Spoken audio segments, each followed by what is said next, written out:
Is Warhammer Quest a Cursed City worth your money? Well, the short answer is yes. And the long answer is everything that follows now. Greetings ladies and laddies, my name is Jan from Rank of Art, and today we'll have a look at the Cursed City, following the launch re-release of the game just this month. There's been quite a bit of controversy going on with the game starting right after its release in April 2021, but now the game is back in stock and everyone can get their own copy of it. Yet the question remains, should you buy it? Is it worth your money? Well, after painting all of the minis and playing the game multiple times with my friends over the last year, I want to give my humble opinion on this. Now you might be rightfully thinking, is all of this really necessary? I mean, it's just a board game, how much could it possibly cost to justify so much tum-tum? Well, the price tag for Warhammer Quest: The Cursed City snugly sits at 155 euros. Which is 310 German mark. Meaning 620 East German mark and finally 6,200 East German mark on the black market. Quite a lot of money, wouldn't you agree?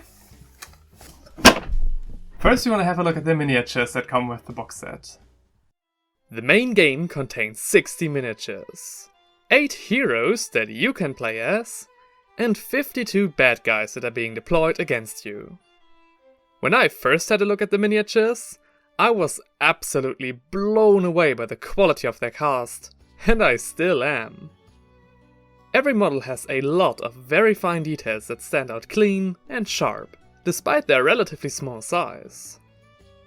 The heroes and main antagonists especially are a sight to behold, but even the regular Joes like the Ulfenwatchers or the simple decoys have quite a lot of variety going on, so that at the end of the building phase, every model is indeed unique.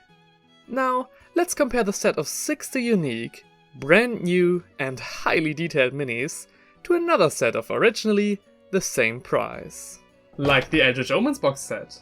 What are we getting here? You guessed it. 18 models. For now 170 euros. And they're not even all exclusives. But Jan! The box contains a Forge/Mauler Fiend, priced at about 62.50 on its own already. Shut up, Games Workshop. Shut up.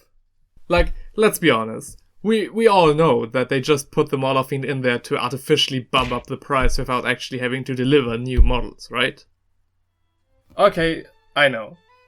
This comparison might be a little unfair. But wait. There's an even better one. Let me make you a trade offer. Would you rather buy the Cursed City with 60 brand new, very detailed and unique models for 155 euros, or just Raduca's Court containing 9 models which are also in the Cursed City for 105 euros?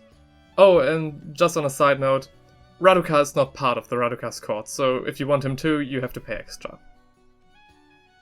Having these 3 sets all next to each other, the Cursed City on its own really is a bargain, comparatively speaking. If you're just looking for a whole lot of unique miniatures to build and paint, offering both variety and quality, the Cursed City has got you covered. Gosh, I'm sounding like such a door salesman. Also nice to note as well, the box set contains a full datasheet for all of the miniatures in the game, including special abilities, traits, and most importantly, point values, so you can also use them in your Age of Sigmar armies as auxilia and mercenaries. Now we come to the game itself and the question, is it any good? Well, without wanting to go too much into detail, I want to give you guys a rough overview about what will await you when you enter the Cursed City of Ulfenkarn. The main plotline goes as follows.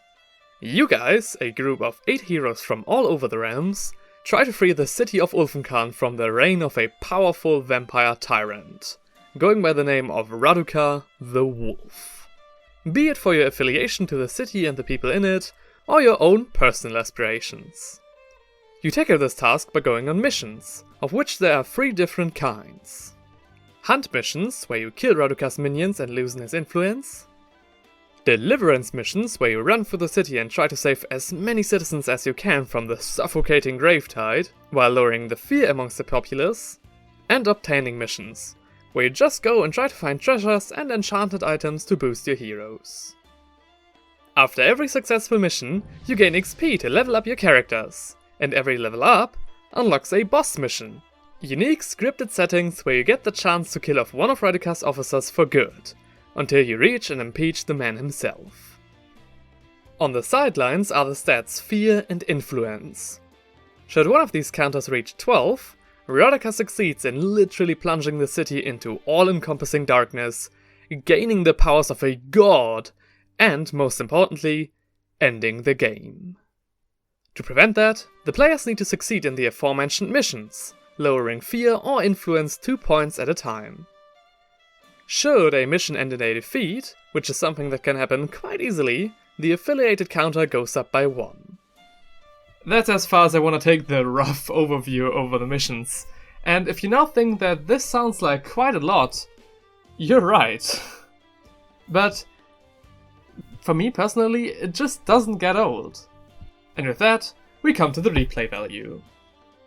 You've got a buttload of different maps for each mission, the exception being the Deliverance mission, because here, the map is procedurally generated as the game goes on. The enemy encounters are completely random, but thankfully scaled to the level of your characters. Don't think you're safe with this though, because at any given point you could be confronted with just a bunch of bats, or Raduca and his entourage, even at level 0 in your first mission, turning your average adventure fantasy game into something more akin to the Dark Souls experience. The behavior of the enemies is decided by a dice roll, so you don't need someone to actually play the bad guy, but to be fair, the options usually are run and attack or run and special attack. On top of that, every character, friend or foe, has engaging mechanics that can shift the tide of a mission significantly, like boosts, or even spawning more troops. As I said, beating the game is not easy. And if that wasn't enough, all of the enemies get significantly stronger at nightfall. Next to the random encounters, there are always random events at the end of each round, benefiting your party or majorly screwing you over in the next round. I know this has all been quite a lot to take in, and as we now come to the concluding part and my final points, I want to just quickly reiterate what I just said. For 155 euros you get 60 amazing models to paint and play with. The quality of the cast is, as far as I'm concerned, unprecedented, and if you value just the models, you're paying about €2.50 per piece, which truthfully is an amazing deal. Especially compared to others. You can even use them in your Age of Sigmar armies, or other games like D&D or Pathfinder, in case you're looking for cool characters or just a horde of monsters to slay. On top of the minis, you'll get an amazing game, which has a lot to offer and really gives off strong video game vibes in terms of mechanics and immersion. The missions themselves offer a pretty insane amount of variety and total randomness, which can lead to the funniest situations and the most epic fights. My friends and I always had a blast while playing, and it will have you occupied for at least months on end. The only real criticism I have with the game is the dungeon crawler aspect. Even with all the maps, the random encounters, the random behavior of enemies, and the random events, the core aspect of the game stays the same all the way through. Arrive at the location, rescue or kill everyone, and then get the hell out. I wasn't bothered by this at all. And I still think that the missions have enough wild randomness going on, especially for a board game and its limitations. But for someone who isn't familiar with the concept, or just straight up dislikes it, it definitely can get repetitive early on. The channel Drive-Thru Games made a great video on why he is disappointed with the Cursed City, and hence I made a 22 episode long speed painting series regarding the Cursed City. It definitely feels weird to not give the game that much criticism, but rather encourage you guys to buy it. So if you are looking for more negative criticism regarding the game, coming from a far more experienced player than me, be sure to check out his video, which I have linked at the end. Lastly, I want to come back to the one thing that makes playing a game like this such great fun, and that's playing it with your friends. Although you definitely could play the game all by yourself, hence the enemies move and act per dice rolls, it really is a fun experience for up to 4 players. I think you could potentially go even further, hence you have access to 8 heroes, but 4 is the intended game cap, so I would leave it at that. We've usually played with 3 to 4 players and it never got boring for anyone. I think the Cursed City is a great game. It's an analog video game. It's a stripped down pen and paper RPG in a nutshell.